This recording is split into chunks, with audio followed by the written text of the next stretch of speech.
Welcome everyone. Thank you for joining us for the February Back of the Yards Neighborhood Roundtable. Muy buenas tardes a todos. Esperamos que todos se vayan conectando poco a poco mientras van llegando. Bienvenidos a esta reunión titulada Atrás en los patios. Interpretation is available in Spanish if you need it. If you do need it, please click on the interpretation button that should be showing up at the bottom of your Zoom screen. Vecinos, tenemos servicios de interpretación al español. Si necesitan estos servicios, hay un icono de un globo, del globo del mundo abajo. Usted puede apretar ahí, escoger el idioma en español y escuchar esta presentación simultánea completamente en español. Muchas gracias. And I'll give folks just a second or two to do that. Vamos a darle unos segundos que se conecten. Yo me voy para el otro cuarto. Great. Thank you, Mr. Nolan. Thank you, Luis. Sonia, let me know when we're ready to advance.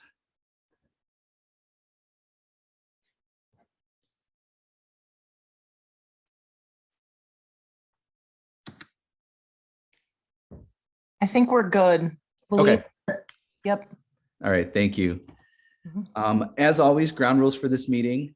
Please stay muted while others are speaking. Please raise your hand to speak. Feel free to use both the chat function and the Q&A function on Zoom to ask any questions or provide comments. And this meeting will be recorded and will be available online in the next couple of weeks. I do want to pause here real quickly because I know we've received some comments about kind of the format of these Zoom meetings. Whenever we provide interpretation services in Spanish, we have to do a webinar. That's the only way that Zoom allows that. But we recognize kind of the barrier to participation that creates.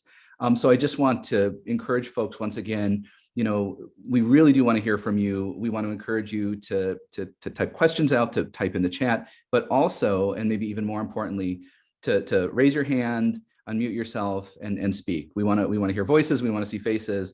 We apologize that, you know, that Zoom kind of creates a little bit of a barrier to, you know, a true engagement and participation. But until we can meet in person, we have to make do with this. So I really want to encourage people to raise your hand.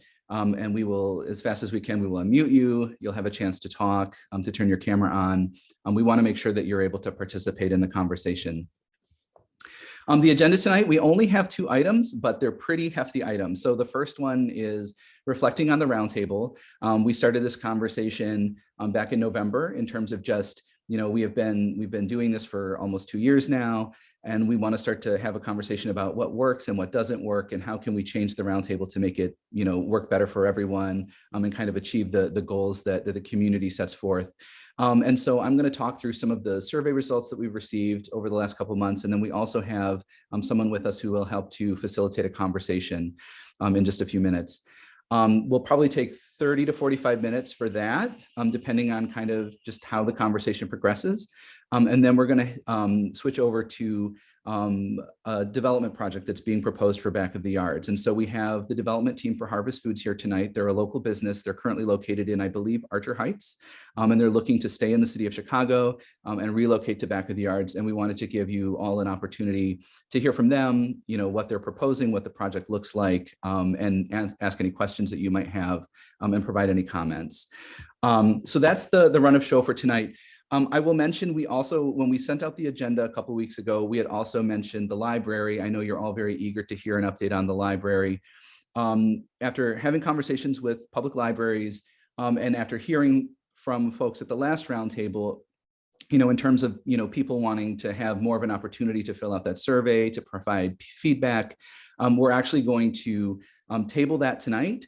Because libraries is actually looking to do more engagement, and we might be reopening that survey or, you know, putting together a new survey that folks can respond to. So, you know, rest assured that the conversation is still happening. We still plan on having engagement, probably starting again next month. But we're going to pause on that tonight just because we know that folks want to get their voices heard more on that survey before we move forward. So getting to reflecting on the roundtable, as I mentioned, you know, we've been doing these roundtables for almost 2 years now. And last December, we started to have a conversation here about, you know, what's working, what isn't working, what would folks like to see. And so at that point, DPD in partnership with LISC Chicago released a survey to get folks' impressions on the roundtable. So understanding what's working, what isn't working, what are their impressions, what things need to change, how would they like to see the roundtables function going forward. And so tonight, I want to take us through just a high level results of that survey. But then we also have Claudette Baker with us, who will help to facilitate a conversation. And so DPD, we can kind of take a step back and open the forum for all of you to get your thoughts and ideas and comments and questions out there. So I do want to give Claudette an opportunity before I move forward just to introduce herself. Claudette, are you there?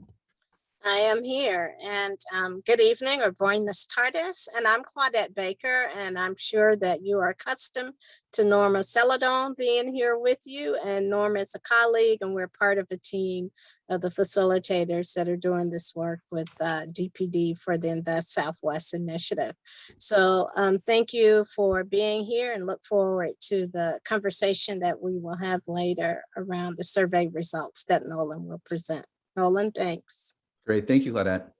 And so I'm not going to talk through this slide in great detail, but I think that the real point here is that, this whole idea of the roundtables and what do they look like and how do they function is really, an ongoing process and an ongoing conversation.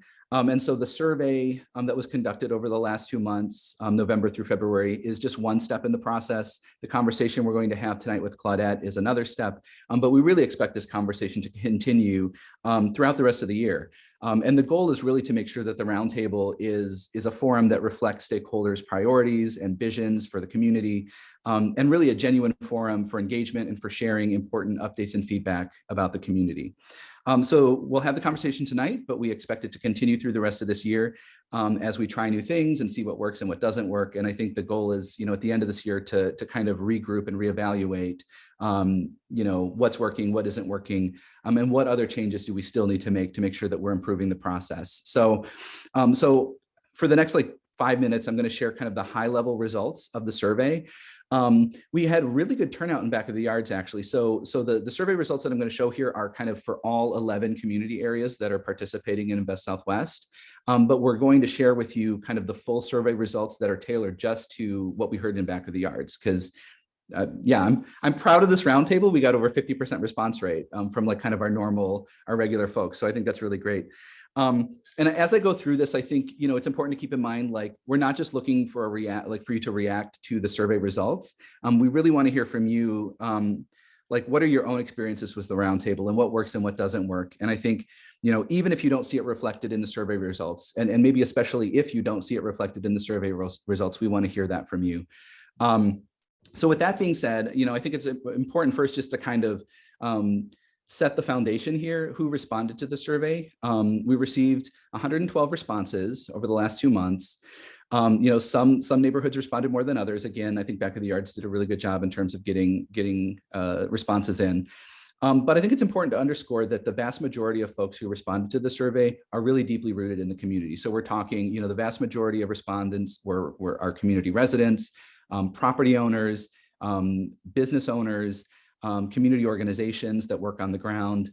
And then some of the other responses that we heard were members of neighboring communities, family members of residents in the community, institutional stakeholders, Chamber of Commerce members. I think for Back of the Yard specifically, everyone who responded was in sort of one of those first 3 or 4 categories. So we're talking residents, community organizations, and business owners.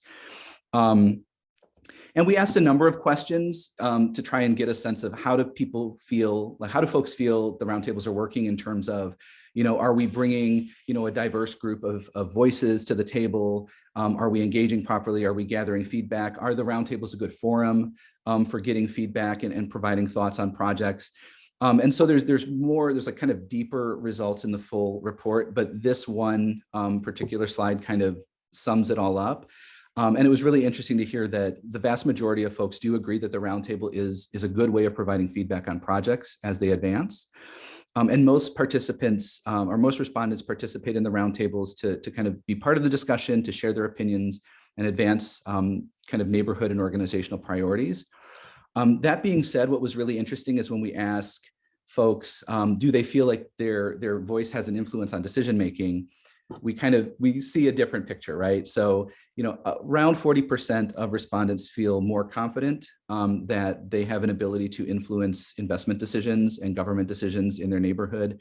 But the like half of respondents don't really feel like the roundtables have made much of a difference. And there's some folks for whom the roundtables make them trust even less in their ability to kind of shape decisions. So I think that's a really important thing to think about. Like, why do most people feel like the roundtable is a good forum for providing feedback, but then they don't feel like that feedback is translating into, actual changes that reflect the neighborhood's vision. So we're hoping that Claudette can help us to suss out some of those details and what folks think about that.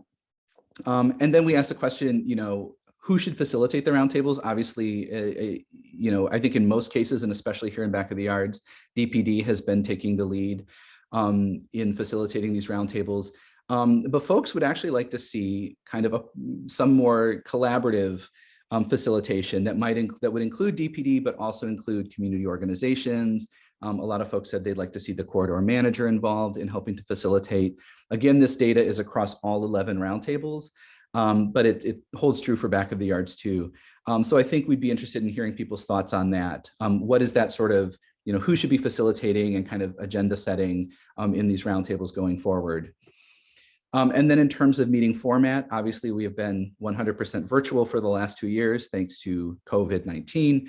But as we're able to meet in person, we want to know what folks think about that. And so most respondents still prefer some sort of a virtual format, either mostly virtual or half and half.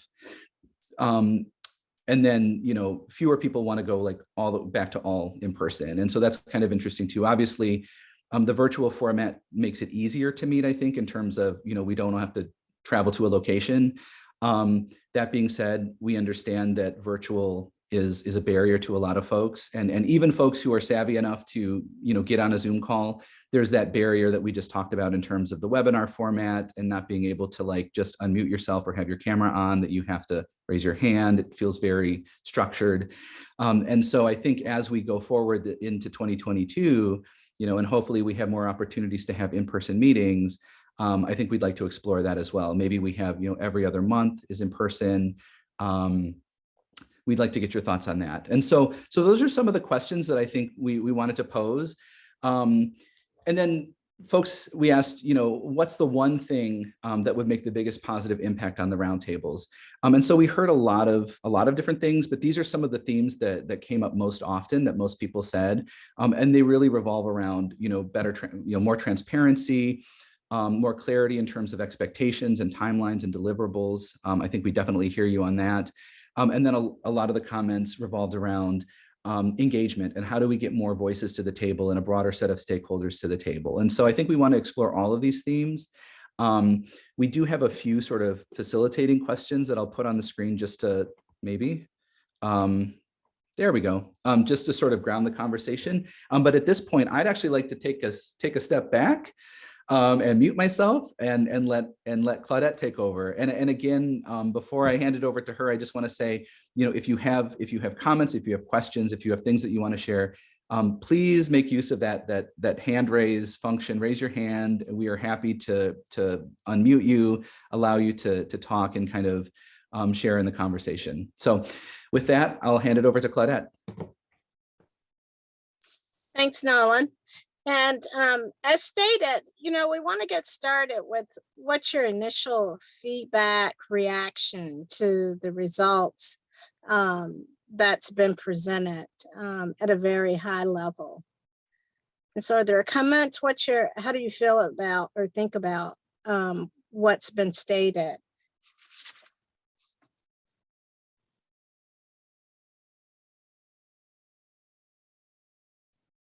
So you can either unmute or chat if you have initial thoughts. The question on screen also asks, what other ideas do you think should be included? So was there anything missing that you would want to have known about in surveying around how effective the roundtables are? that perhaps was not asked? Or what you'd like to see asked in the future?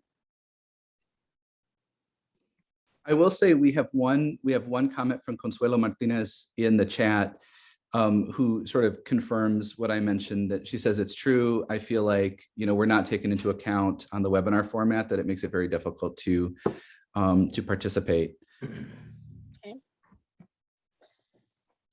And so perhaps there is another platform to be explored, maybe DPD, that would make this more interactive, or for folks to feel more involved in the conversation. I'll just mention, folks, I noticed that we have some folks set as attendees and some as panelists. If you're a roundtable member and you're in as a panelist, you can unmute yourself right now and talk. So I'm encouraging folks to jump in.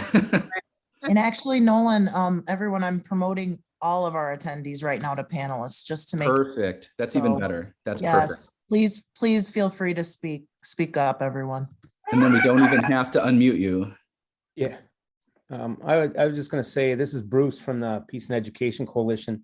Nolan, thanks for the presentation there. I think a lot of good questions are in there, and they're certainly wanting to include the voice of the residents and the people here.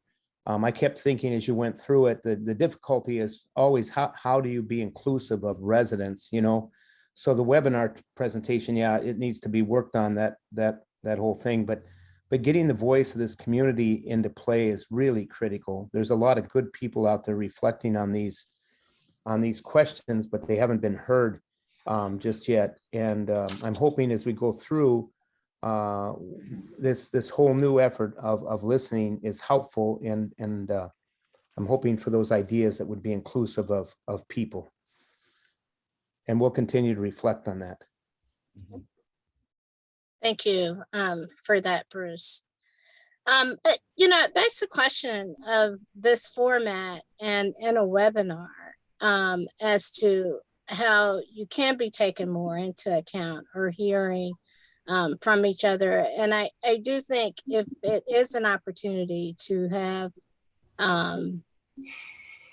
all unmuted, that perhaps that is inviting to folks rather than having to chat also. I want to recognize Angie's hand. Hi. Yeah, I'm not at all disagreeing with Bruce's point, but I'd like to add another one as far as dynamics go. I think that as much as possible, on every topic that's being presented, it would be helpful to have a question or two or a short summary sent ahead. I know that I come to a lot of these meetings, and there's a lot of people who are reluctant to speak up for fear of sounding stupid because they don't have their thoughts together. And a lot of times it's because we try to do all this in 1 hour. Mm-hmm. And for many people, it takes longer than that to process the topic. So I'm not sure exactly how, but I think some sort of preparatory work, maybe questions sent out that people could talk to neighbors about or to have a discussion about, might help people have something to say when it comes to reporting out or giving some thoughts. Okay. Thank you. Ana Padilla. I obviously I agree with a lot of that has been said. One benefit of the Zoom is like, you don't have to, I have 2 kids, you don't have to go nowhere. I'm not struggling with traffic or parking or the snow for example, for today. But I also want to understand that and acknowledge our privilege that we have computers, we have internet, and not everybody has that access. And I think obviously as things open up, a combination of one in Zoom, one in person, that way you have people that can participate, because as a busy parent, I don't know if it was in person, if I would have made it, to be honest. And as well, the same thing. Not everybody feels comfortable talking in person as well. The meetings are being recorded as well. So not everybody feels comfortable being on camera or can't be on camera. Mhm. So those are, pretty good questions. Obviously, accessibility is always going to be a concern for everybody. Thank you. And I Thank you. can mute when my children start crying too. Okay, thank you. So you all have been responding to the results that Nolan presented in terms of the meeting format. Do you have, and then Bruce also talked about the feedback from people in the community. Do you have other thoughts about the other two slides that Nolan suggested in terms of, which brings us into the second question about influence on the decisions? And so why do you think that most people feel the roundtable is a good forum for engaging and providing feedback, but at the same time, they don't feel confident that their feedback is being incorporated into the decisions? So what would change that? Why is that, and what would change that for you? What do you think people would like to see happen?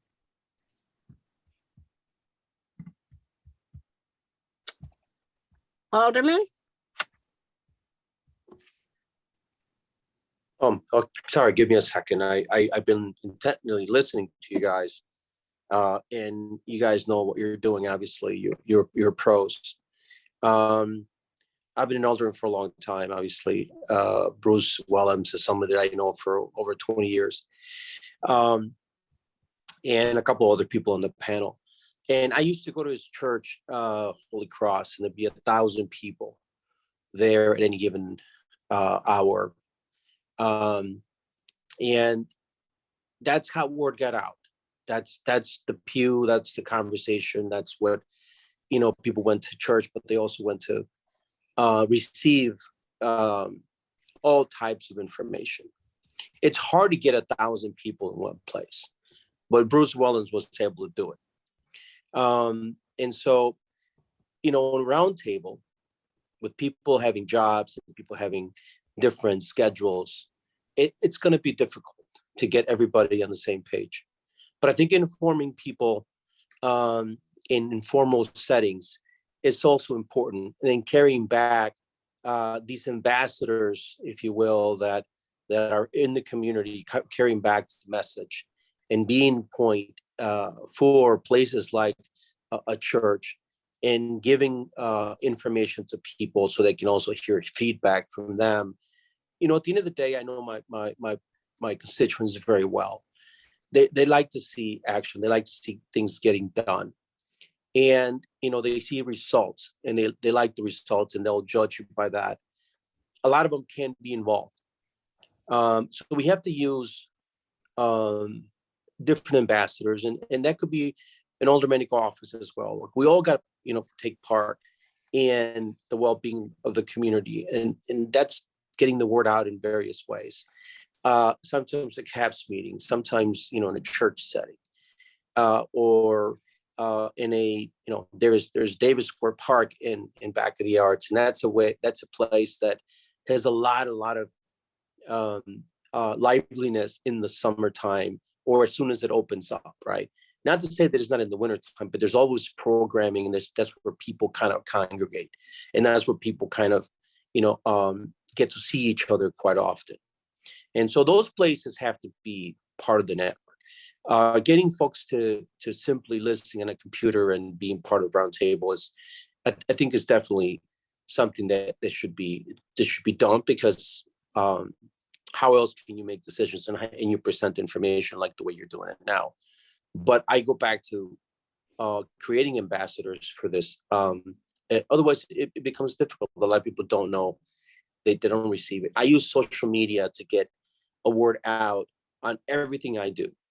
So my social media pages become part of the conversation. They know if they check in with me, my thousands of followers, they know there's filming going on. They know if there's testing going on. They know if jobs are being provided by a company locally.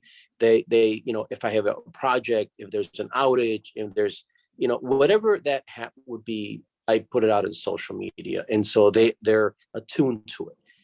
Anybody looking for information in the ward, they're going to go to my social media most likely and get information that way. And that's just one channel. But you go to other organizations and they also share the information.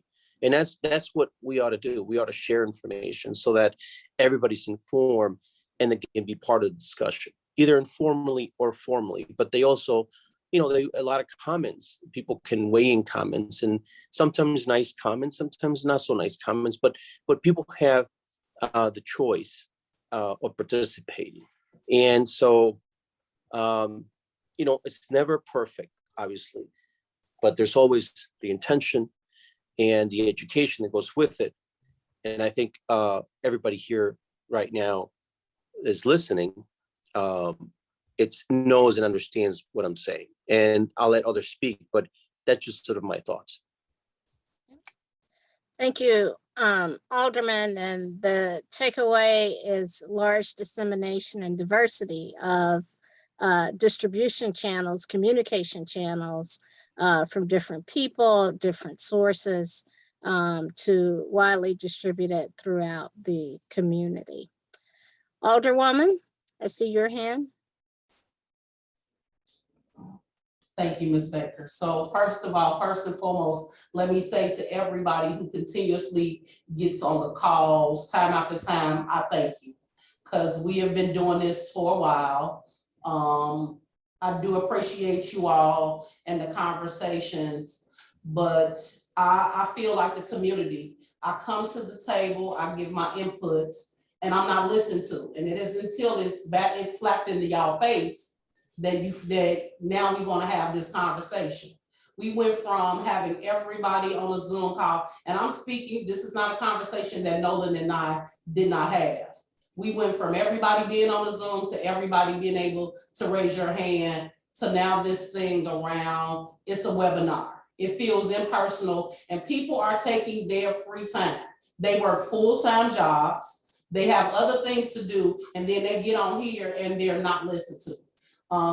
This roundtable is better than some of the other ones that I sit at, so I give that to Nolan and them as well. Because there have been a couple of ones, I'm sitting at 3, and they haven't been the greatest. They've been messy, and this is the best that one of the better ones that I've been with. But we gotta do a better job at communicating to folks, because I want you all to know there are 20 senior buildings in my ward. And there's a building right across the street, right down the street from where this project will be built. But these seniors have never been included and have never been asked. Now, when the city wants to do something that it actually wants to do, they send out postcards, they got emails, they make robocalls, they do out of that. We should be doing that exact same thing. We got the money to do it. We should be doing it, and it's right. And we're not doing anything but causing folks to want to drop out of the process. If you go back and look at the first 3 calls, and Nolan, I want you to pull the data. You go look at the first 3 to 4 calls, you had all this participation. And now we literally got 28 people, which includes the people on the panelists. That's because people are disengaged because they don't feel like we're listening. And so I'm gonna ask it again, that we have a listening session with folks in the community to ask. And we actually try to implement what they're asking us to ask. Because we're so quick to get on them and say, this is the proposal, without them getting it first. So that's the first problem. We sit on the calls, y'all, I get the privilege. I'm privy to getting the project and being able to look at it. My community is not. And so literally you're asking me to look at a proposal and have an opinion on it at the same time during the same meeting. That's not fair. And that's not how we get what the community wants to see. That's number 1. Number 2, us being open. Like the idea that that some of the ideas that you all push, y'all done baked the damn cake already. And I use this analogy everywhere I go, and people on the call will tell you, they've heard me say it before. Y'all bake the cake, y'all just think we sprinkles and frosting. And I guarantee you, with the amount of folks that's on this call and their organizing lives and them living in this community, they are not frosting and sprinkles. And I know I'm not.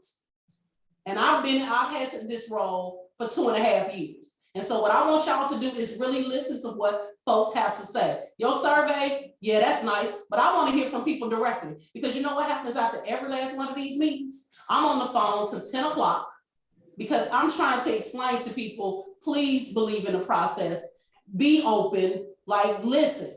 But I also hear the complaints of the folks. And so if I'm hearing them, people not gonna keep saying the same thing over and over again. They're gonna feel like that you all are not listening, and they're not gonna come to the calls anymore. Thank you, Ms. Baker. Thank you, Alderman. So I think I've heard a couple of things or several things. One is that the webinar format itself is a barrier to participation, considering that you've had, I think, open Zoom in the past. And then secondly is actually the community, the department listening to the community, and how might we gather that information beyond this format. Is that accurate? That's accurate. Okay. Who's next? I think Ana Padilla has her hand raised. Yes, in terms of people feeling not listened, I think there's a history, and there's been a clear history of our communities not being listened. I live a block away from that senior home that Alderman Taylor, I'm in her ward, and I did see things in my mailbox. That's how I got here. But you know, I'm not gonna say that just because they got to me doesn't mean that, you know, that same outreach was done for other people. I'm just saying how I got here. And I think that just basically the history, our community has been ignored and will continue being ignored. I mean, look at our ward, our community is divided into 3 different wards. Not all the elected officials listen to its constituents. I know, for example, my block, it took more than 15 years to get repaved, and I'm in the street where there's a school. So that's just giving you some examples of how the communities, because we are either a sliver of how people get elected, and that's why we get ignored. And that's why we feel like we're not being listened, even though we have these platforms where, you know, quote unquote, we are being listened to. Okay. So there's inaction to what you are asking for. Is that correct? I think that let's not ignore the history is what I'm saying of what our community have seen and experienced is what that the biggest highlight is. Okay. Of how things have happened in the past and continue to occur. Are there other comments? So it's a webinar format. What would make this better for you? Yeah, I wanted to ask that, Claudette, actually, just a very technical question. You know, we've heard this several times about Right. the kind of the barrier of the webinar format. The challenge that we're having, and this is I'm just being honest with everybody. The challenge is in order to offer interpretation, simultaneous interpretation, it has to be a webinar. Zoom, there's no other way to do simultaneous interpretation unless we use the webinar format in Zoom. So I'm wondering, you know, as we are able to meet in person, which I'm really hoping we're able to do, because this is also not and I've said this several times, this is not the way I like to engage either. But as you know, as we're able to meet in person, as the year progresses, you know, I'm hoping that that will remove this as a barrier. But I'm wondering for these, when we still have to meet on Zoom, you know, we want to be able to offer interpretation because that's what folks say is important, and we recognize that. But if we offer interpretation, it has to be a webinar. So the question is, I think the trade-off is we could have consecutive interpretation, right? So I could speak, and then we could have a translator translate in real time, like back and forth.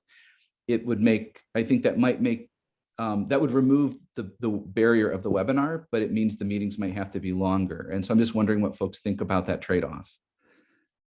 I'm fine. I mean, I'm fine staying here longer, but I'm just wondering what other folks think.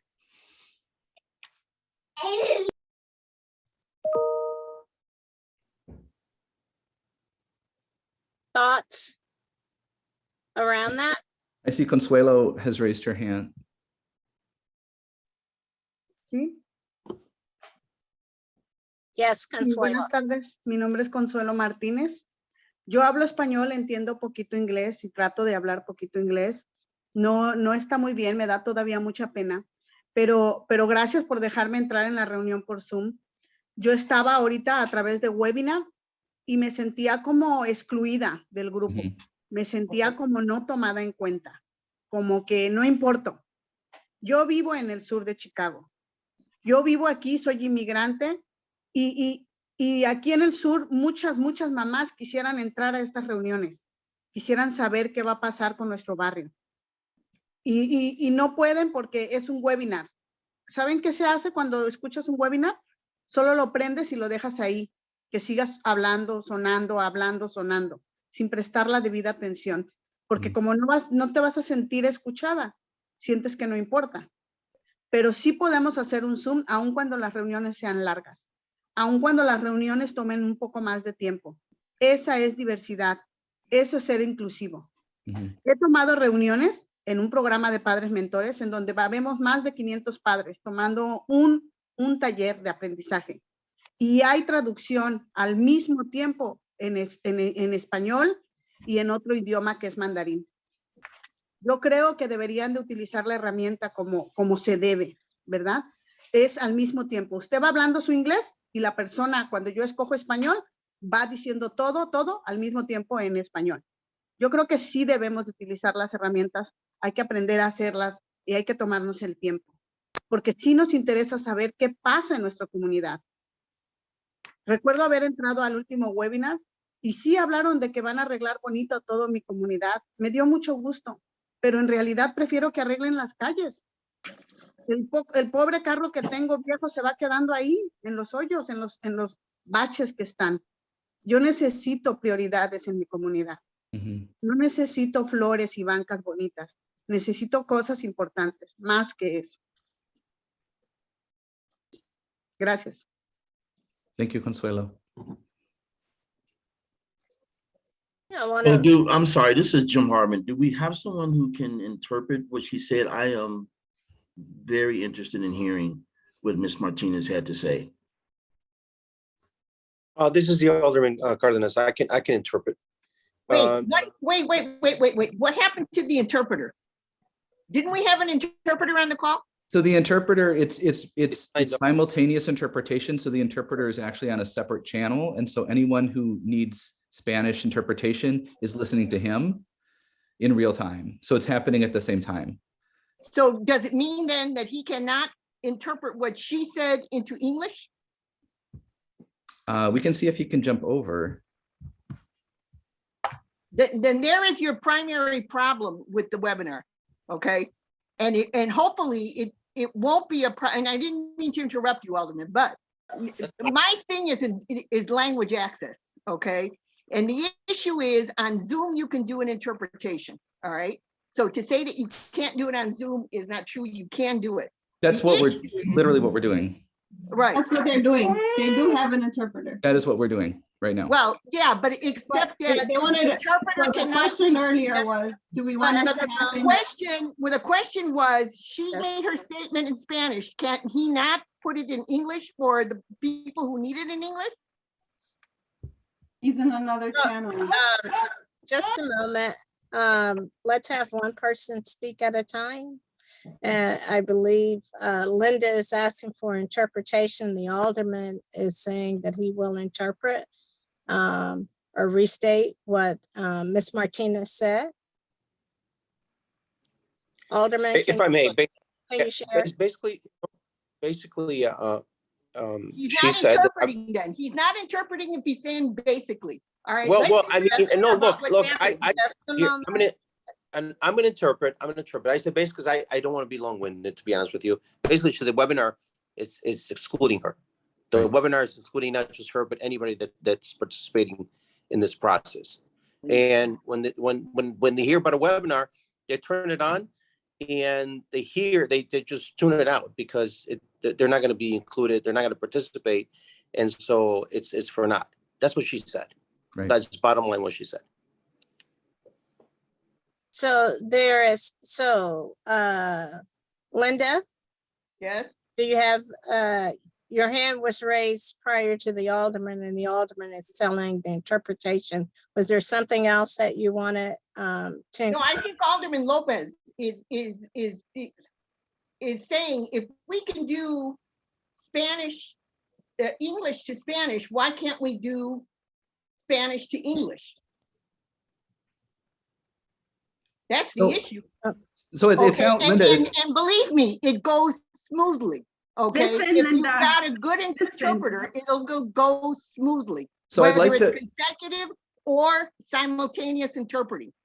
So Okay. I'd like to hear from other folks too, but Linda, it sounds like you kind of answered my question. I mean, it sounds like in order to make sure that everyone is at the table and feeling like we're kind of everyone is being heard in real time, maybe this simultaneous interpretation is not the way to go. Maybe we have to make the meetings a little bit longer or cover less during the meetings, but have consecutive translation. So I speak in English, we have an interpreter who speaks in Spanish right after, and we can have that back and forth dialogue. It doesn't take longer. Trust me, if you've got a good interpreter, it won't take longer. So the issue is that that they will take back is to have the interpretation in real time and figure that out in terms of timing. There's also some comments in the chat about the information being presented on screen in Spanish as well as English. Alderman Lopez, I saw your hand. Thank you, Ms. Baker, and good evening, everyone. Not to belabor the point, but I think what the goal that Linda was advocating for was that if you could, exactly that, if you could translate from English to Spanish, then you should be able to do it conversely, Spanish to English, so that we don't have someone who is interpreting what someone's intent was, but saying exactly what their words were. Right. And I think that should be our goal. And I have no problem with if there is a subline or a closed captioning translating for me, or however it goes on the other channel. I don't see that as being an issue, because there are plenty of people in Back of the Arts who don't speak Spanish also. Yeah. And we want our neighbors to know what everyone's opinions are, unfiltered. And I'll be the first to volunteer. I mean, I am happy to make sure that our slide decks are in English and Spanish. I mean, we can do that. Okay. So any other comments? I think Nola, before it became an issue, he did say, do we want it to happen at the same time? Or do we want the opportunity to have the translation, which is in a separate channel, because that's how Zoom is. So do we want to hear everything that I say in English y después puedo decir lo que voy a decir en español? Y es la pregunta que se preguntó antes que la señora Linda dijera lo que dijo. So, ¿queremos que se diga las dos cosas a la misma vez o queremos que haya las personas que escuchen en español al mismo tiempo que la persona está hablando? So, ahorita que estoy hablando español, alguien va a estar hablando en inglés o viceversa. Right. So, esa es la pregunta que se hizo antes de que se hiciera un drama. Por eso tenemos que escuchar bien cuando se está diciendo las cosas. Yo no tengo ni un problema que se diga en español primero o en inglés primero, mientras que las personas que estén participando se hagan y sean escuchadas y se sientan a gusto. La cuestión es de que tal vez se va a hacer un poco más larga la junta. Yo quiero que las juntas tal vez sean un poquito menos contenido, porque a veces son 2 horas y si terminamos hasta las 8 de la noche. So what I said is that I have no problem having both and taking pauses and saying that one in Spanish and one in English as long as people feel comfortable and feel heard, Mhm. and maybe a little bit less packed, the agendas to be less packed. That way, because a lot of these meetings sometimes are as long as 2 hours. I understand that people might have time. Not everybody has the same time. You know, I know that a 2-hour meeting for me is heavy, especially when I have crying children. But that question was raised even before it became an issue. So the way the format works for Zoom is that the translator is in a separate channel, and in order for him to come and translate what Señora Consuelo said, he has to jump back to this channel. So that's the issue with the translation. But we need to be able to listen to what is being asked and not jump to conclusions. And that way we will actually tackle what matters in the community. Okay. So listen. Okay. So any other, I think the key takeaway here is around interpretation in real time, so that everyone is heard.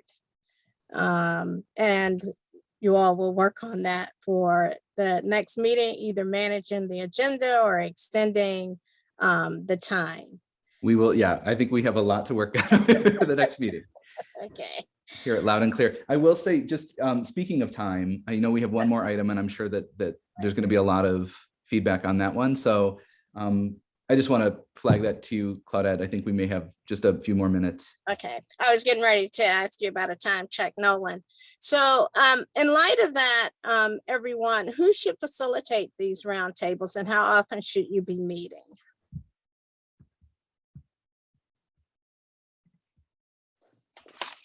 And hey, Claudia, this is Craig Chico. I don't think that anyone could have done a much better job than Nolan's done thus far. It's a very difficult situation, difficult topics.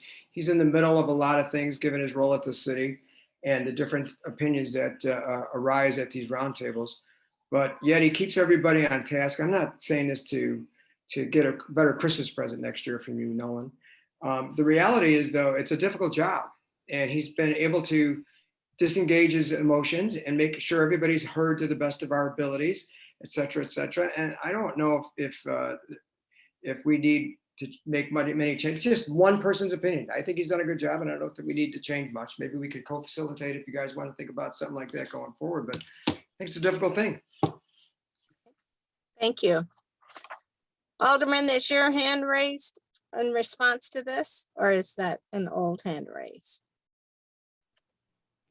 Oh, no, you know, that's, I'm sorry, I forgot to lower that, but now that you gave me the handle, is the second item, we're going to talk about the second item, or we're going to discuss how to have meetings the entire time?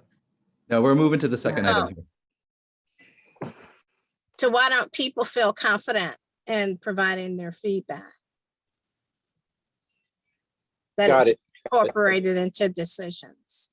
Yeah, it's never, obviously, it's going to be everybody happy. I've been in thousands of meetings and still not 100% of people want, but we got to get things done. I'm waiting for the second item, if you guys don't mind. It's already 7 p.m. Amen. Yes.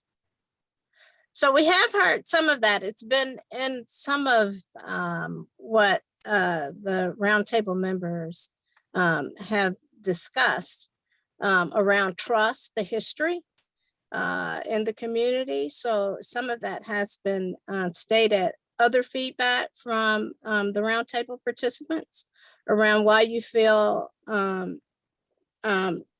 you don't feel confident, or why others don't feel confident that the feedback is being incorporated into decisions. Hello, this is America Campos. One of the things that is really disheartening is coming into these meetings and knowing that the content, the information that we receive here, though, at the end of the day, isn't reaching the community like where it should be. If I go to Luero, or if I go to a business on the street, how many of the residents will know that this took place, right? So I think Mr. Chico made a good point. Yes, considering where we are, like this has been handled pretty well. But the truth, the obstacles, the honest barriers are still there and probably worsened through the pandemic to access, to build access to community, right? It's been done well, but not good enough. And so I just think that I appreciate having this space and like coming here and having a little bit of like knowledge and time to, you know, share. But that's not a reflection of the community. Like I am not the reflection of the community. You know, I'm very privileged to be able to be here. And unfortunately, I just feel like that there is a big disconnect because historically we haven't made space for the community to be involved in this. I know that the city works very fast, right? And it's like things have to get done. Okay, yes, they have to get done. But then what are we sacrificing along the way? And we have sacrificed, right? Our communities over the decades. So that's a big challenge, a big tax to talk about that. But if we don't ever take the time to do that, and hopefully in person to just even brainstorm like the reality, I don't really know if any of this will ever get to where we want it to be. Or what is that? What do we want it to be? Do we ever feel that we could include the community here? Do we feel like we could ever do that? Do we want to work towards that? Or no? Or let's be honest, right? So just a little bit of my 2 cents. Thank you. So that's hearing from the community beyond the privilege that's represented on the round table. And I do believe earlier that Alderwoman Taylor mentioned, you know, some listening sessions to happen. Other thoughts, Nolan? So yeah, so I think we probably have to wrap this up. What I will say though is, you know, I just want to again say that, you know, we hear you, we recognize what you've said here. We certainly have our work cut out for us. And again, this is not the end of the conversation. So it sounds like clearly this is not the end of the conversation because I'm cutting it short and I apologize for that. But, you know, we do have another item and I want to be respectful of everyone's time. But, you know, clearly we have to have more conversations about this. And I think to Alderwoman Taylor's point, I think this is a great opportunity to say, yeah, we need to have some listening sessions where we come together and we talk. You know, and I think, you know, in terms of getting the word out, in terms of finding a better format so that people feel like there's a level playing field that they can engage and participate. You know, the concerns around interpretation and translation, I think all of these things are valid. I think we need to figure out a way to work on them. But I'm going to kind of put it back on this roundtable too, in that, like, you know, we hear that there's not enough community voice here. But we could really use your help in getting the community here. You know, if you have a neighbor who would be interested or who's affected, invite your neighbor, invite your business associate. I mean, you know, we can do outreach, but we could really use your help too. And so I want to humbly ask that you also help us to get the word out and to get folks to the roundtable. So with that, you know, Claudette, I don't know if you have any kind of closing words that you want to share. I'm sure we'll see you here again because it sounds like we have more work to do. If not you, Norma, but we have more work to do. So I just want to say gracias and buenas noches. So thank you. Thank you, Claudette. All right. So we're going to switch over to our next item. I'm actually going to stop sharing my screen. Hey, look at that. I stopped sharing my screen. Now I see everyone's faces. This is how a roundtable should be. I should take a screenshot of this. This is great.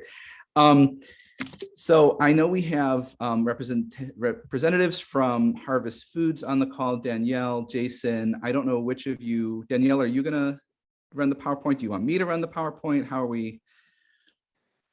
Oh, we'll do it however you prefer. Okay, I made you a co-host. So if you want to kind of I'm honored. Take charge, you're welcome to do so. Okay. And just to give folks a little background, so this is a local business. I'll let them kind of tell you the story, but this is a local business that does food production. They're currently located on the southwest side in Archer Heights. They're looking to relocate and expand, and they want to make Back of the Yards their new home. So I want to hand it over to them to kind of present their project to you and answer any questions, hear your comments and your thoughts. Great. Hi, everybody. I'm Danielle Castle, and thank you so much for including us on your agenda for this evening. I think it's really important to describe who's here from Harvest Foods. So I will ping it over to Jason. Jason, if you could introduce yourself really quickly and then tag the next Harvest person, and we'll keep tagging each other until everybody's introduced themselves, and maybe we'll try, I appreciate it's already 7 o'clock. We'll try to do our PowerPoint presentation, and I'm going to shoot for 8-9 minutes so that we can leave time for everybody's questions. Not that we intend tonight to be the one and only conversation.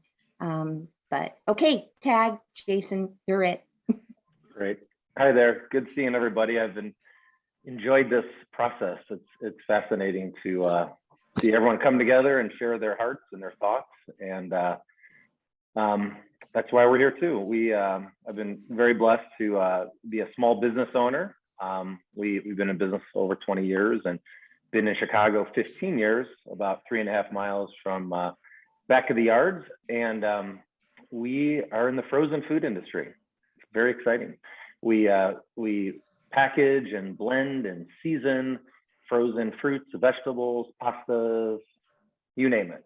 Have an incredible team that has been with me for gosh, long time. And so our heart is to stay in Chicago.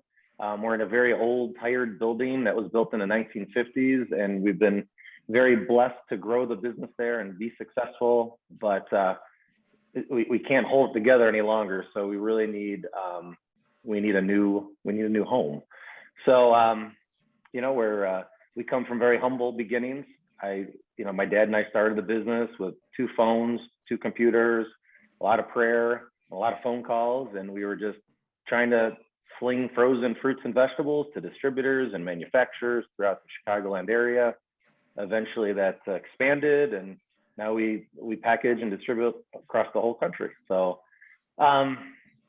that's a quick snapshot. With me today, I will hand it over to Maricela and Irene. Hi, everyone. My name is Maricela. I'm the HR manager at Harvest. I'm very happy and proud to say that I'm from the back of the yards area. And I have never been in a roundtable, but after hearing this, I really want to take this back to my family so they can join moving forward. And Irene? Hi, everyone. My name is Irene. I am with Harvest, and I've been with the company for 13 years. Also new to the roundtable, but looking forward to being again. And do you want to tag Paul to say a quick hello? Sure. Hi, this is Paul Callahan. I've been working with Harvest Food Group for almost 5 years, very closely on this project. And I'd like just to echo the sentiment that we're very excited about the neighborhood. We're very excited about the project and things we can bring to the back of the yards. Great. Thank you, Yeah. Paul. Let's see, Nolan, would you like me to go through the PowerPoint as quickly as I can?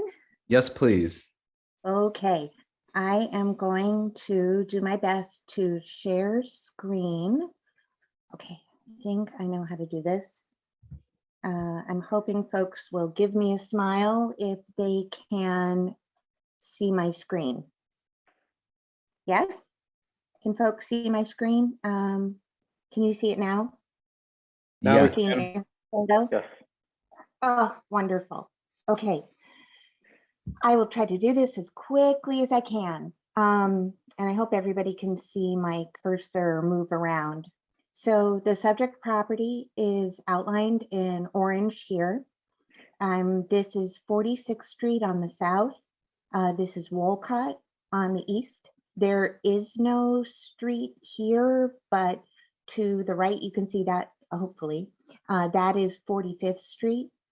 I'm gonna highlight a couple things that are surrounding the edges of our site that I think are really important to this project and the planning and our thought process.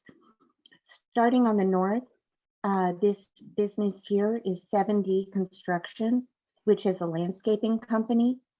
I want to note real quick that because I've seen on the site personally, they do have an old driveway here onto Wolcott, but the way they have been entering and exiting the site is from what looks like a dirt road here, but is actually dedicated as city right-of-way for Damon. Let me keep going around the clock. It's very important to us that even though this site here is at the south end of the Stockyards industrial area, there are residential neighbors here up and down Wolcott and facing here this whole eastern edge of the site. And then here you can just see the corner of the building, but down here diagonal from the site is the elementary school, Laura Augustin Elementary School. That's very important to our planning context. And then as we look at 46th Street, we have a parking lot here and the sides, but still several residential homes that are neighbors here. And then when you come down to this corner, this large median is all part of Damon Avenue. So is the pavement here to its right and to its left. And then over here, you start seeing the edge of the Yards Shopping Center. And up here in the upper left-hand corner is more of that sort of Stockyards industrial. But I do want to note before I leave this slide that here at this northwest corner of the site, not only do you have 7D, but you have railroad tracks, industrial. We looked very hard, the city looked very hard at whether access to this site could ever come from the north instead of from the south. And a lot of time and effort on the city's part was spent. And it was just going to be too disruptive to the existing businesses and employers to the north. So I wanted to just lay that background. And I will probably spend a lot less time on the subsequent slides. Okay, so here is one more photo, which I've aerial photo. I don't think it necessarily communicates really different information, but I'm going to try to keep all these little thumbnails here on the left. So if folks want us to refer back to them, we can. One of the things I do appreciate about this photo is it starts showing that we have a lot of mature trees. Some of them are called, I guess, volunteer trees. They're not necessarily cultivated, but a lot of them are really substantial. And we've included some photos so people can see more what it's like when you're a pedestrian on the sidewalk. But you can really see that tree canopy around the edge, which gives kind of a natural buffer for our two residential sides to this project. And so we want to make the most of that. And we won't really know until later in an engineering process how many we can save, but that's certainly a goal. Couple more aerials. I like this one partly because it's showing a different season. It gets a little closer down to real level. Not that there are very tall buildings around here. Anybody's really looking at the site from the height of an aerial, like a drone camera, but you do start seeing that we have some great trees. We have not so great sidewalk conditions down here. And again, just for orientation, where my cursor is down here, that's where our Laura Elementary School neighbor sits. We've got our residential neighbors here, the parking lot, the back of the Yard Shopping Center. So just for orientation.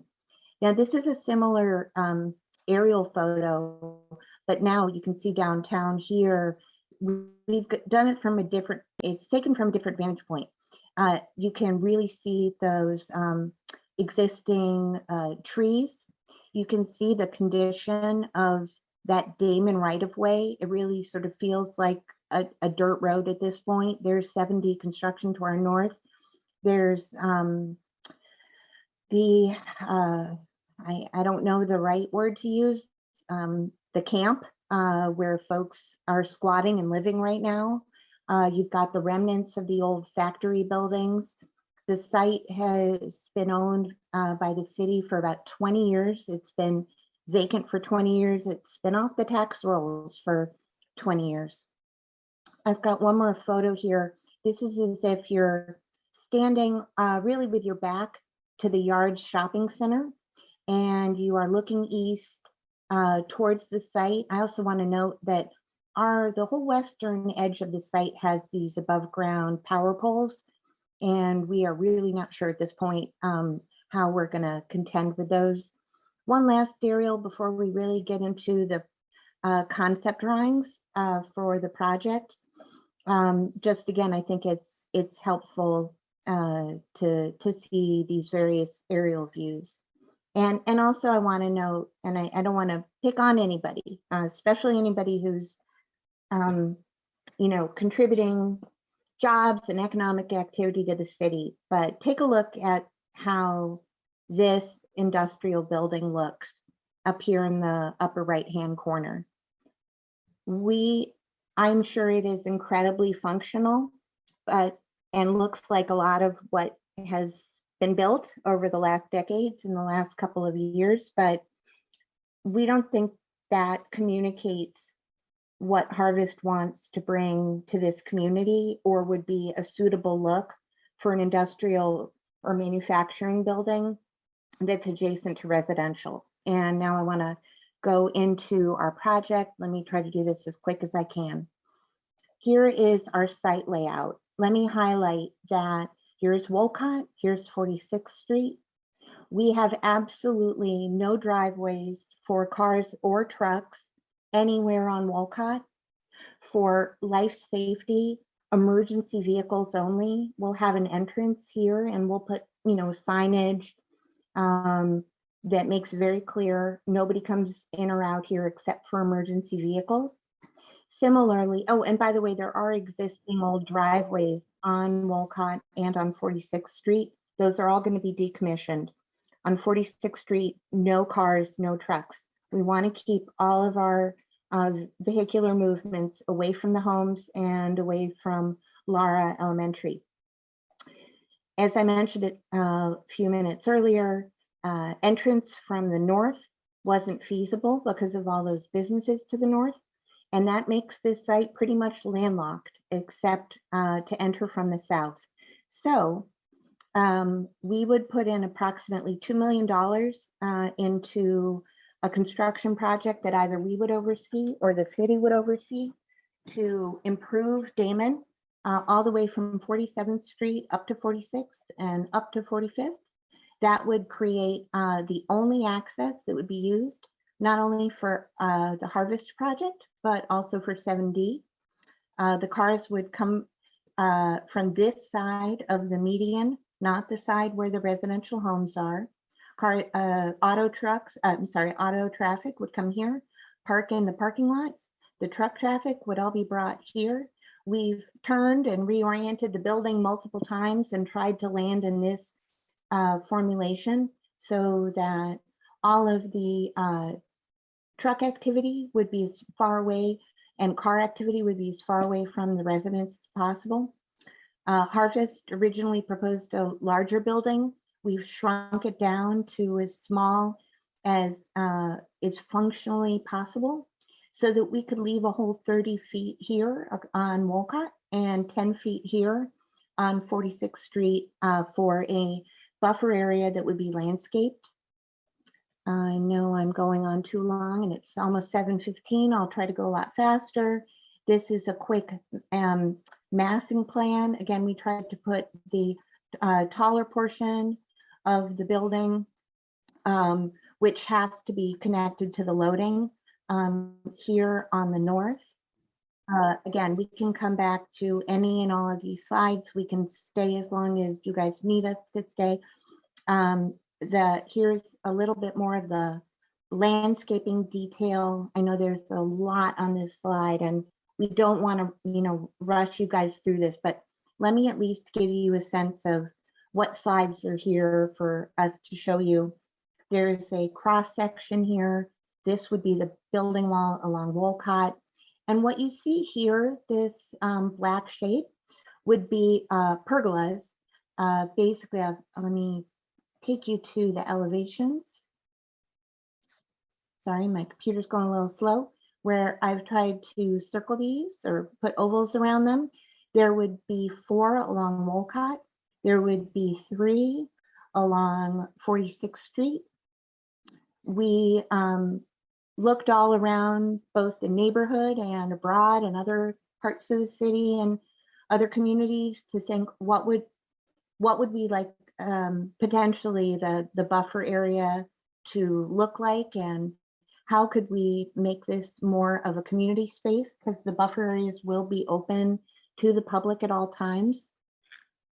And I'm just going to pause here with a quick, this is an actual photo taken from the north end of our site at Wolcott. And here is a rendering from that same corner of how the buffer area might be configured with a serpentine walking path. You can see one of the pergolas. One of our concepts we're most excited about is that we would pick a pergola structure where the back wall that faces outward would be capable of holding a mural, 7 of them, because we have 7 pergolas, and that we would work hopefully with local schools, local artists, to see if they wanted to actually design the murals.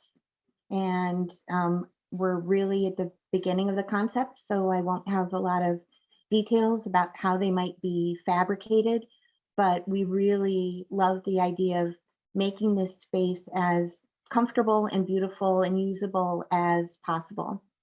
And we did one more rendering. Here's that corner. Pretend your back is at the Lara Elementary School and you're looking diagonally at the site. I wanted to sort of show you how we do have some very mature trees, including this one here at the corner. And then next, here's the rendering. Here's the corner. Here's the rendering. I don't think the rendering does justice because these are little Photoshop trees, not the really mature trees that we have, but to give you guys a sense of how the space might look. I've also got, just to give you a real quick sense, I've got some enlargements.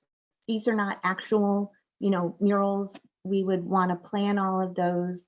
I know there is a lot of text here, but the landscape plans that we have submitted for preliminary review by the city have these exact notes and pledge and explain that how the pergolas work, how the mural project works is all to be determined with a lot of community input. Last up, I've got a couple of slides on the roadway improvements, so folks, to the degree we know what those will look like. I've got a slide, again, sort of showing what the building might look like from the shopping center side with the actual trees, with the trees faded out. I've got a zoning map, and then I have a very wordy text or slide at the end trying to anticipate, what folks' questions would be about the project structure, the public benefits, and the protections. So, Nolan, please let me know which slide you would want me to go back to, or to just start taking questions. Yeah, I think we can leave it here. I want to make sure that folks, I want to make sure that folks have some time to ask questions and provide comments on this. And I think we can just, if certain elements come up, we can switch to those slides. Okay, great. Do you prefer the Word one or maybe the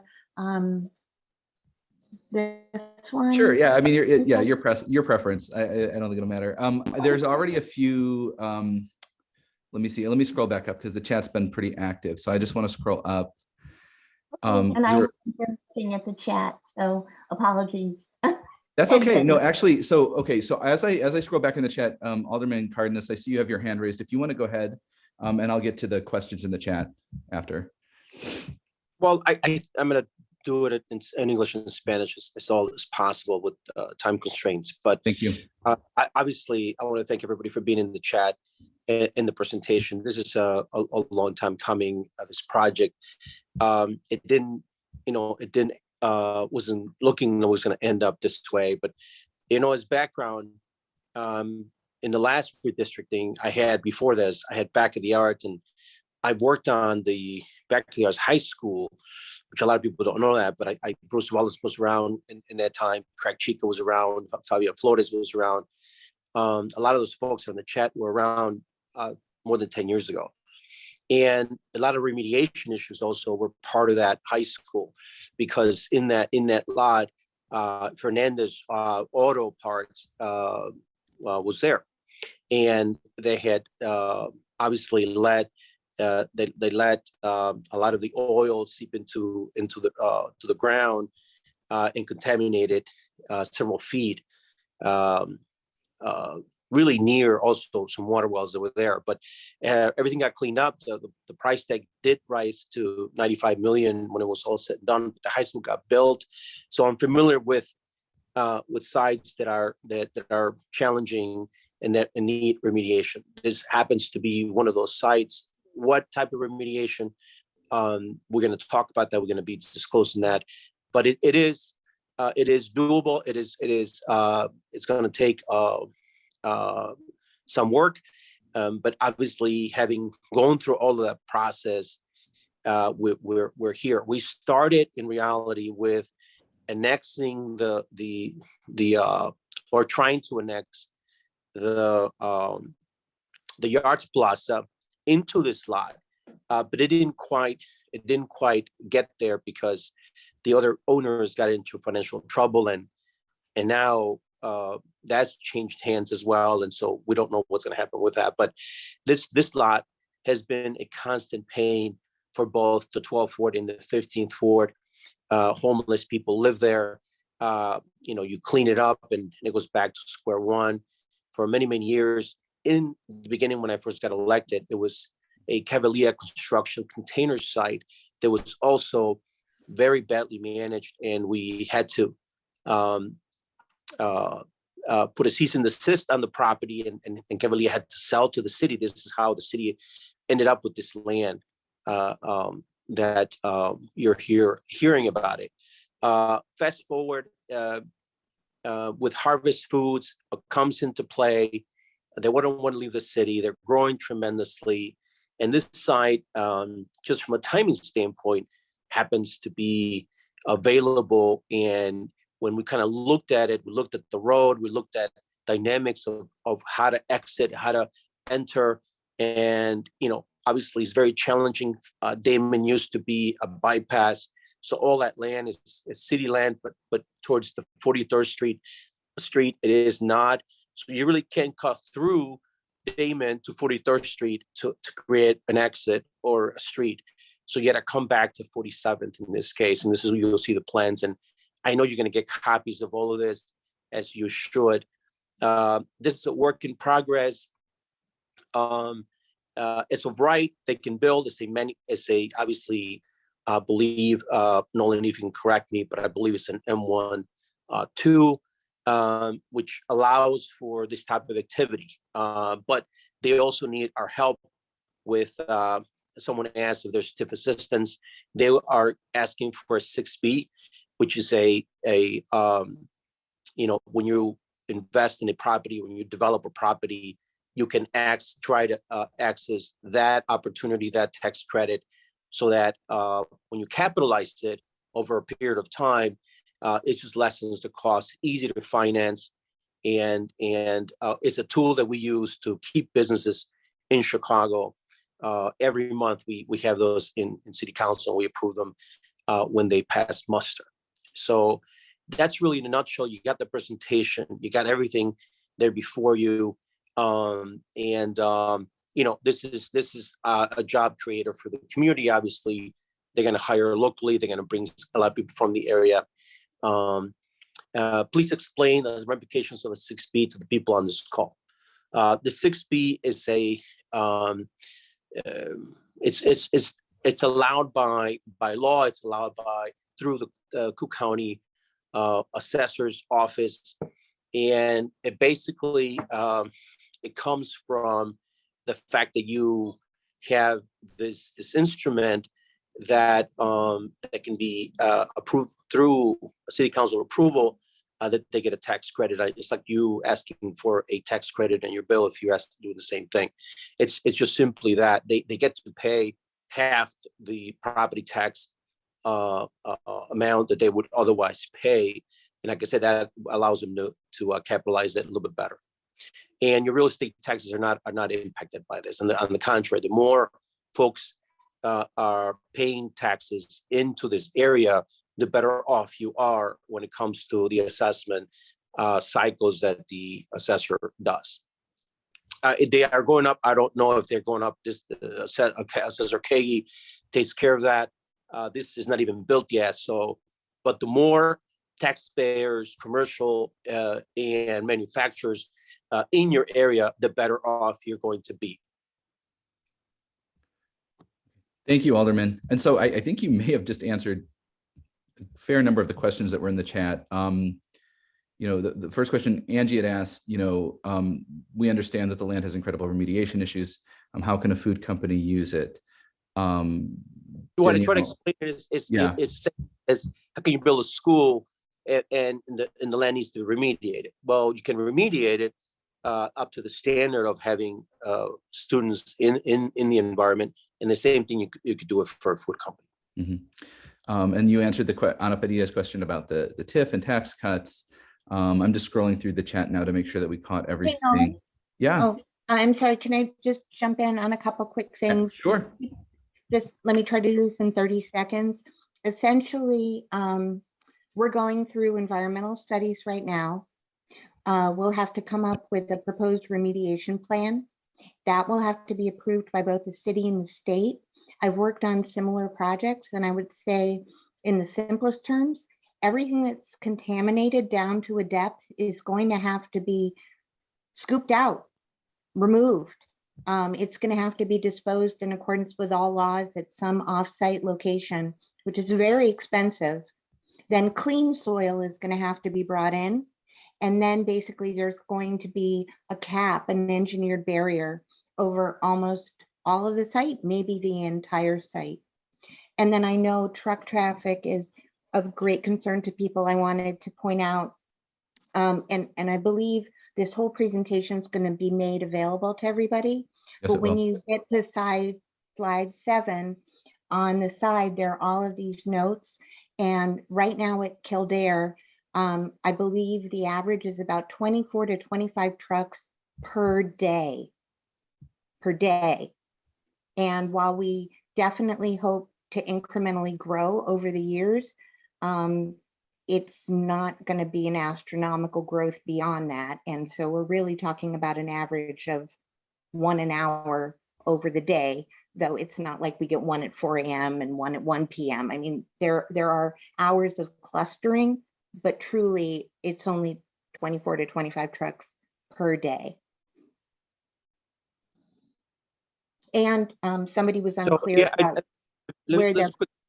Let's answer the questions, because I think that's what people are interested in. And Angie keeps asking this, and this is a very good question. Obviously, it needs to be answered. And the property is owned by the city right now. It yields no taxes whatsoever. On the contrary, it's costing the city thousands of dollars to keep it clean, to bring in resources, streets and sanitation, and so on, to be able to, do what they have to do to kind of just keep it above water. And the communities on the other side, the 15th Ward and 12th Ward, they see it. The businesses on the other side see it because they also are impacted, because people come by them and there's homeless people around, there's visas, there's all kinds of bad stuff happening on this side. It's costing the city thousands and thousands of dollars a year. This new business, so think about it, there's zero taxes being extracted from this property. None, zero. On the contrary, it's a cost burden to the city. When they're coming in, let's say the bill would be $300,000 a year, and maybe Nolan or one of the planning and development folks can talk about what the tax bill is going to be about. So if it's going to be $300,000 a year, they would pay $150,000 a year in property taxes.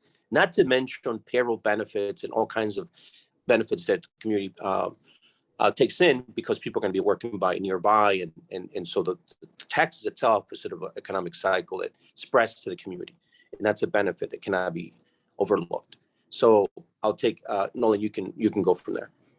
Thank you, Alderman. Yeah, so I am not sure, and I'll not to put you on the spot, John. John Malloy from DPD. I don't know if we have done any calculations in terms of the Alderman's question about taxes. I don't think, I'll ask our financial incentive division. I don't think they've gotten to that point yet. But to Alderman Cardenas's note, that is correct. It'll reduce their property tax for investing in this property. They're eligible to get this 6B incentive. And by saving on taxes, they're able to invest more in the property. They could hire more people. And I think there's quite a number of people that live in the zip code that this property's in. I think it's 60609. And I'll let Harvest talk about that. I don't want to pretend to know that, but so it's the program has kept industrial in the city. It's saved a lot of jobs in the city, and we're proud to be able to offer this to Harvest. Thanks, John. Thank you. I saw that Angie was asking about the community benefits statement, and that is on the last slide. And again, my understanding is the slides are going to be made available to everyone. And I'm not trying to say this to, rush this or act as if this is closure, but I do want to point out that both Jason and I have our email addresses at the bottom of the last slide. And we really, do welcome, this is such a, it is a very crowded format and a significant project with a lot of information. So honestly, if anybody wants to follow up with us, you have our contact information, and we'll try to connect everyone with other team members if we don't have answers to the specific questions folks have. And I just want to reiterate that we really would love to hear people's thoughts, not just, questions and concerns, but people's ideas about how the mural project might work, other ways Harvest might partner with the neighborhood. Jason, as Jason said, I'm sorry. Down route here. Excuse me, this is Alderman Lopez. I know Anna has had her hand raised. Yeah, hold on. I feel like this is getting away from us a little bit. I just want to, Alderman, I'll let you go, but I want to make sure, Anna, I've seen your hand up for several minutes, and we'll go to you next. And there's still several questions in the chat that I want to make sure that we don't forget. So Alderman, go ahead. No, let Anna go first. That's what starting out with, that you still have someone with questions that they have to ask. Oh, thank you. Okay, Anna, please. I think the questions that were on the chat should be answered first because they were there before us. But okay. All right. So we'll do this because a couple of these are pretty quick, and then we'll go to you, Anna, and then Alderman. I'll make sure that you have an opportunity. I just want to circle back to Jonathan Pereira asked in terms of like the truck traffic. He also asked how the trucks would be routed. I'm going to go ahead and answer that right now. I know we have Dan Burke from CDOT on the call, and Harvest, and you could answer too, but essentially, the city is working with Harvest to reconstruct that portion of Damon Avenue between 45th and 47th Street. But at 47th and Damon, CDOT is looking at how they might be able to engineer that intersection to make sure that we're pushing trucks westbound on 47th Street. So they would come in from Western Avenue, make a left onto Damon, go to the site, and then when they leave, they would make a right from Damon onto 47th Street and go back to Western Avenue so that we're not routing trucks through the commercial district. The details of that are not finalized yet, but that is one of the things that we're working on. And I think Harvest is also committed to making sure that they're working with their drivers to make sure that they're respecting that as well. Real quick, Danielle, if you can just answer the question real quick. One of the questions is how many jobs are being created? And I guess the question is how many are being retained? And then I know you guys are creating some additional jobs.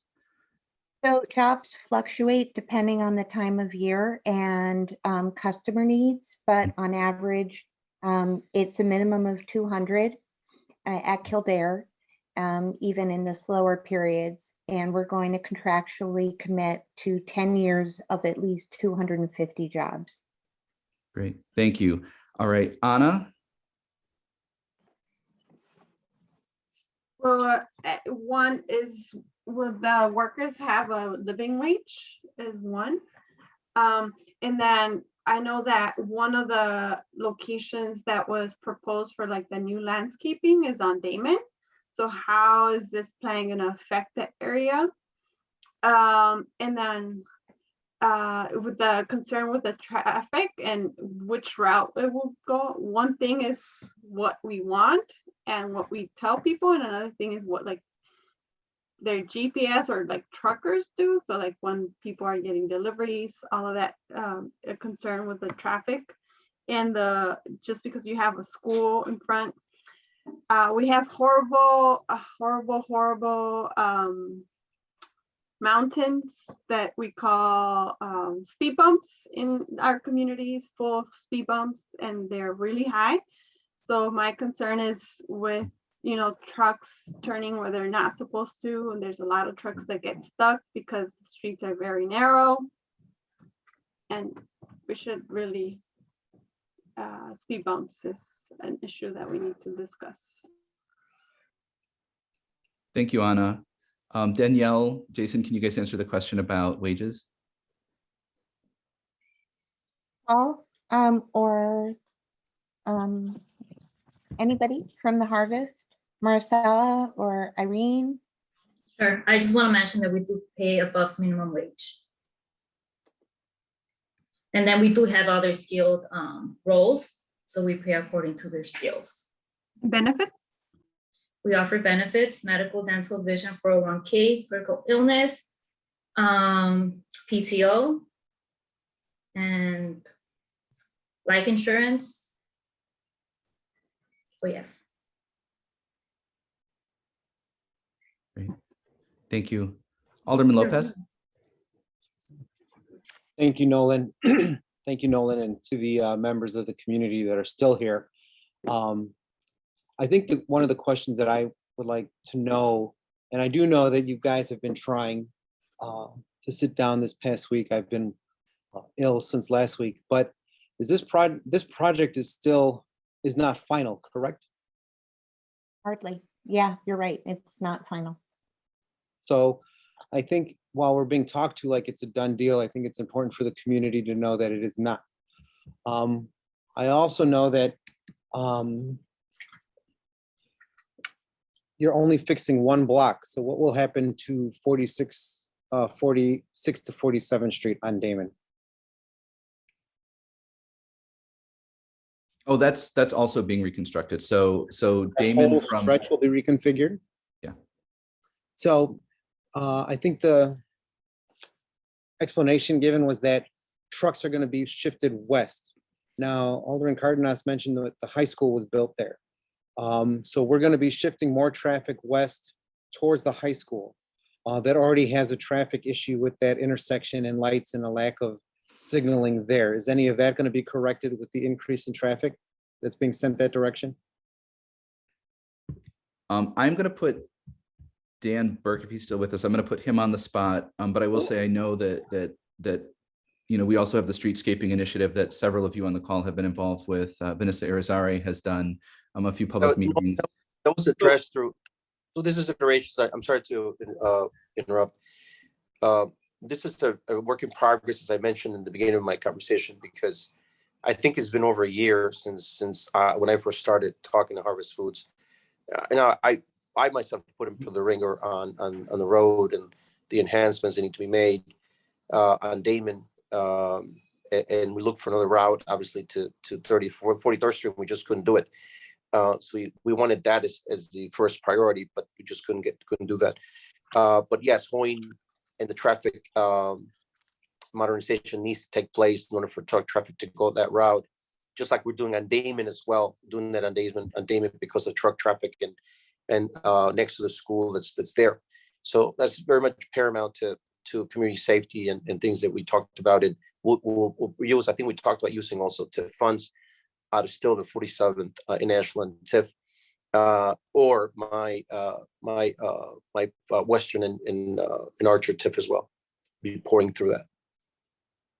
And I would mention too that CDOT has, I think, $15 million that they're using for the streetscaping initiative for Ashland and 47th Street, and it would cover a portion of this too. So I think I want to underscore the fact that there's a coordination going on between. Well, if I could get back to my question, Nolan.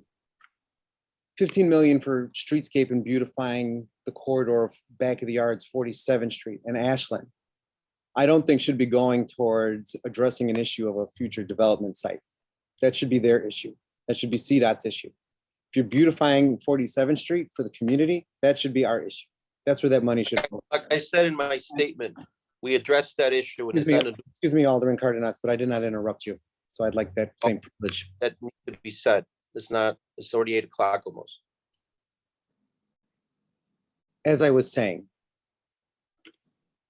I think that the money and the development needs to take that into consideration, because what we've seen is that the development in our neighboring ward has led to increased traffic both on 43rd Street, particularly from 2 developments there. And now we're going to see continued increased traffic now on 47th Street, regardless which direction it's coming from.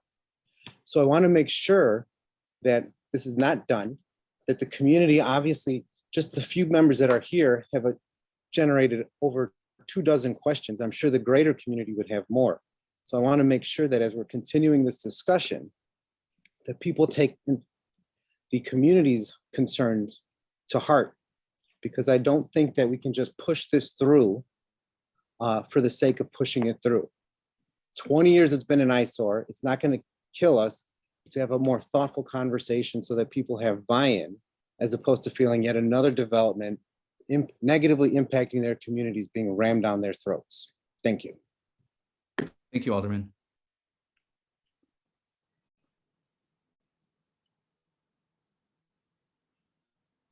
All right, so we have another comment from Jonathan Pereira asking about the pergolas and landscaping. He says he missed which corner or sides they are planned for. I think my understanding is that south and the west sides both.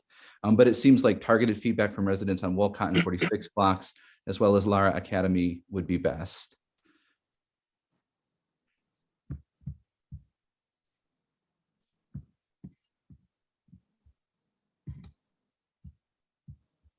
He also adds, and if you're planning a giant flat roof, you have an excellent opportunity to plan for a solar array. Take the next step and explore community solar so others can benefit.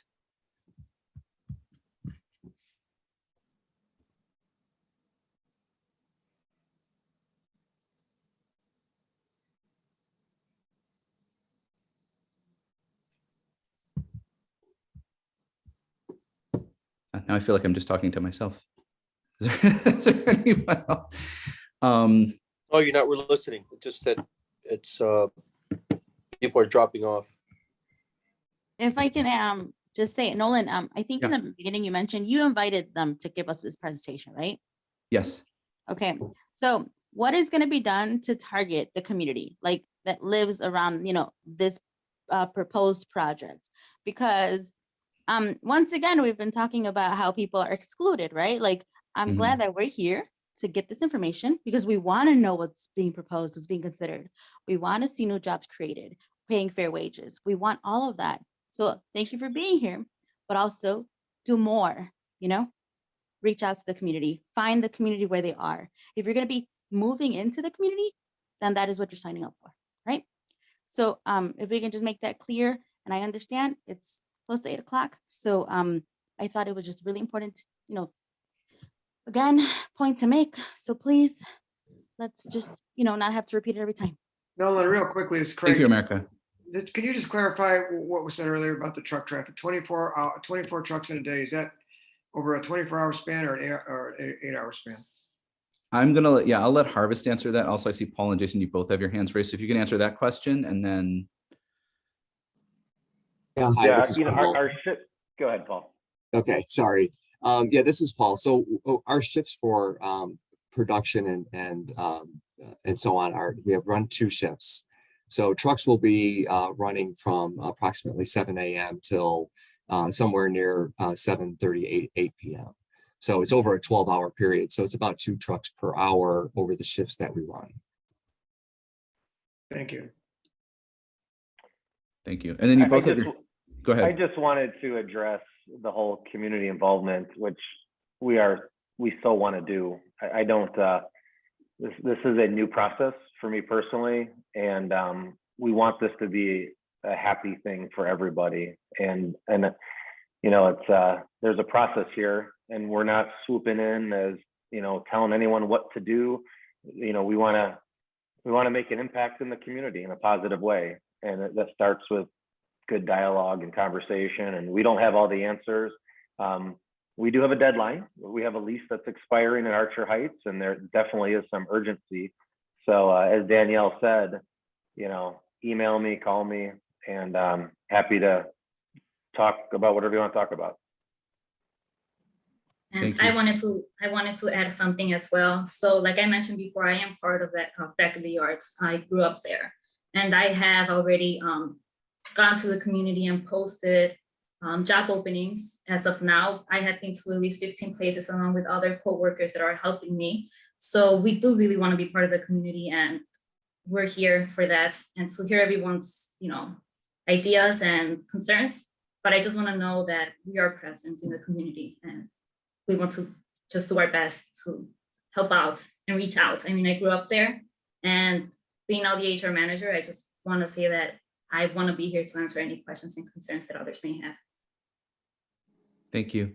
Araceli mentions in the chat that she's expecting a listening tour as part of the next steps. So I would encourage you guys to take that into consideration. And I also want to just mention to everyone that all the comments and questions that you're putting into the chat, all of those, we're going to send that information over to the development team, so they'll have that and can respond accordingly. Bruce asks, what's the deadline again? So we have a lease that currently expires in February 24. It's going to take us a year to build or so. It's going to take us 4 to 6 months to move. So it's coming upon us quickly. Rapido. All right. I know we're 20 minutes over, and I appreciate everyone for sticking with us. Alderman Cardenas, I know you have your hand raised. Nolan, I think it's getting late. I want to close, obviously, because this is a conversation that we started with Back of the Yards. I think it's the project's at such a good point that needed to be shared with the community. Like I said, I've been working on this project for about a year and a half, and you don't really get to kind of look at the stuff until you think it's baked enough that people want to see it. And for a lot of comments, people that obviously are jaded by the fact that Back of the Yards has always been not listened to and sort of forgotten, as it is always cut up in 5 different ways, and I do apologize for that. That's unfortunate part of the redistricting process in the city of Chicago, and hopefully that gets resolved this time around and being one community. But I know this company, and I've talked to this company for a while, and they everything they committed, they've done. I've also talked to CDOT and also planning and development, and we've created hundreds of jobs in the last couple of years. Yes, on 43rd Street and on 47th, and one of the and there's companies moving into Chicago because it's such a great market for jobs and for good workers.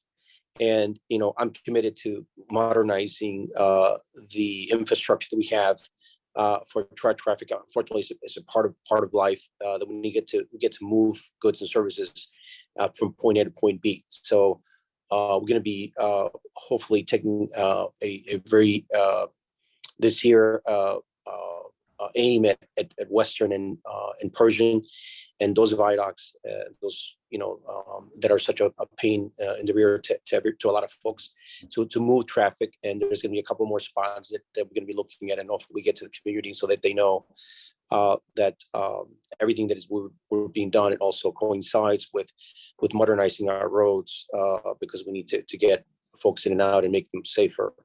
Not the other way around. So that's the commitment.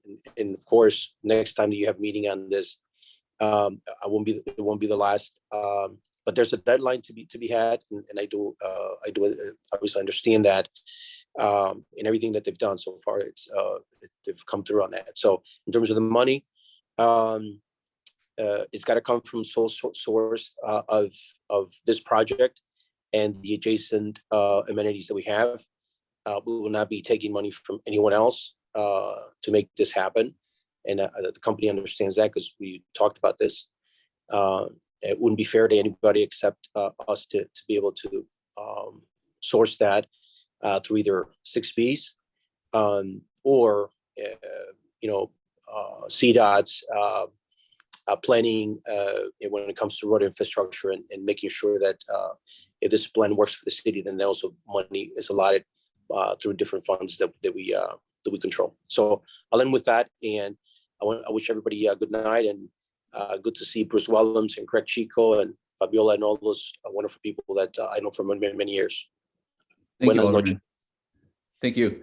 So I want to mention a couple things. So first, I would absolutely encourage the development team to continue to engage the community, and I think DPD would be more than happy to help you facilitate that. All of this information will be shared after the meeting, so you'll have another opportunity to look through these slides. Danielle and Jason have provided their email addresses, so you're more than welcome to contact them directly. Real quickly, and Danielle, I mean, when I say real quickly, I just want to recognize the last comment that came through the chat from Consuelo.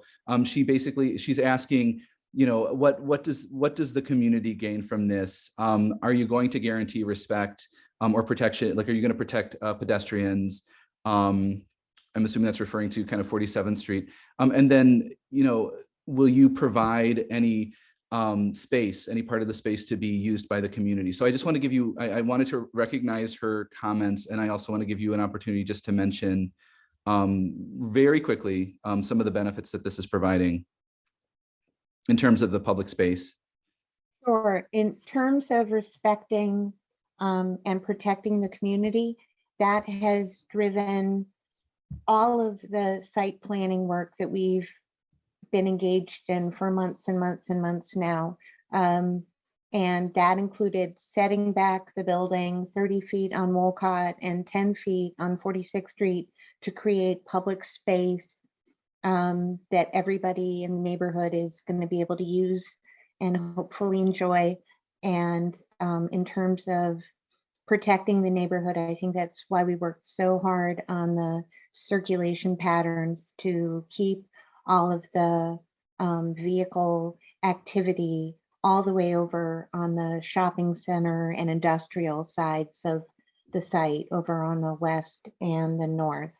And if I could just ask, I'm trying to, both look at people's faces and the chat, but folks who are suggesting are Sally, I believe, listening tour or wanting further dialogue with us, please make use of Jason's email, mine, so that we have your contact information and we can get, more specific suggestions from you. We really would welcome them. If all we got was like screenshots of the chat, it would be more difficult to be in touch with you and hear more of what your ideas are. All right. Thank you, Danielle. Sure. So I know we're very, very late. I appreciate everyone taking the extra time to be with us tonight. I recognize your commitment to your community and to this roundtable. Thank you all for being here. Thank you for your thoughts and your feedback.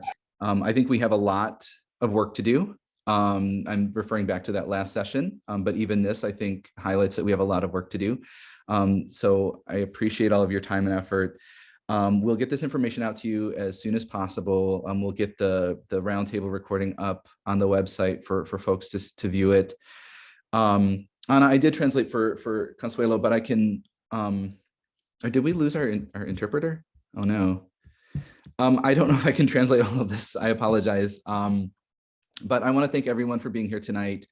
We'll get information out and we hope to see you at the next roundtable, where I think we're definitely going to be continuing some of these conversations from tonight. So with that, thank you all for being here. Thank you for taking the extra time. We'll get all this information out to you soon and we'll talk to you soon. So thanks, everyone. Thank you. Thank you. Hey, Nolan, Yeah. can I, if it's okay with you, I would love to update that one slide describing distribution of the traffic. I Sure. think I would Let's. change that to say 2 per hour over 2 shifts. Okay. Is that okay? Okay, Sure. I'm gonna do that right now. All right. And then we'll get that out to folks. Thank you.